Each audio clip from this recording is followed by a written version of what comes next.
What's up, Toilet Water Squad? I'm Big P and I'm streaming out some garlic honey buffalo wings. These are perfect for the Super Bowl. They're going to be done in the oven, but they're going to be extra crispy because of some food science type stuff. If you have the wings that are still all connected, then, cut them at the joint, the two joints. Or, I don't know, maybe some people like it all together.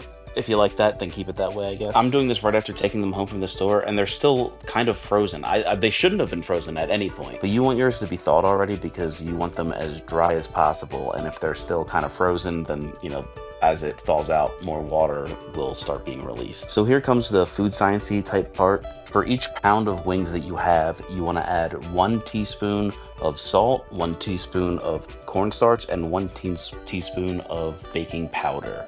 Not baking soda, baking powder. If you don't have the cornstarch, I wouldn't worry about it. Just skip that part. But the salt and the baking powder are very important. I'm just eyeballing it because I've done it a bunch of times, but if you're doing it for the first time, you want to probably have a measurement. So if you're doing 2 pounds, just do 2 teaspoons of each of those things. But also make sure that it's kosher salt, because if it's table salt, then it'll be way too salty. If you're doing this by volume, way more table salt can fit into a teaspoon than kosher salt. So you're going to be adding way more salt and it'll be too salty. Or maybe you'll like it, you freak. Once you get everything coated, you want to put them on a wire rack in the fridge, and you want to make sure that the skin side is facing up. If the drumstick has multiple skin sides, just whatever side has the most skin. Mine look a little weird because they were still thawing and they got wet because the ice was thawing and it was making things wet. You don't want it to be wet. Here's a different batch that I did that wasn't frozen, so they're not wet, so they look normal. So you want to refrigerate them overnight so they dry out more, and then you want to put them into a bowl and toss them with some neutral oil, like vegetable oil or avocado oil or something like that.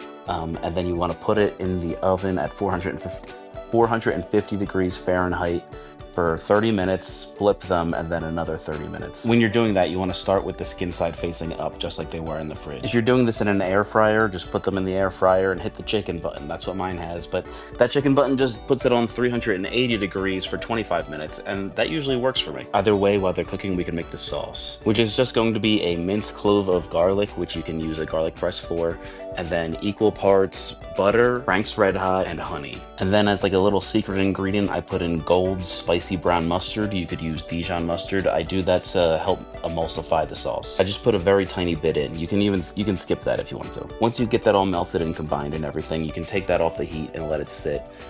So that it cools down a bit before the wings come out, so that it doesn't break as easily when the hot wings go in there. But yeah, when the wings are done, toss them in the sauce and then enjoy them with some blue cheese or ranch or whatever you want to enjoy them with. I made blue cheese with this as well. There's a more in-depth video on my YouTube. There's a link in my bio to that. But these were great. Make them.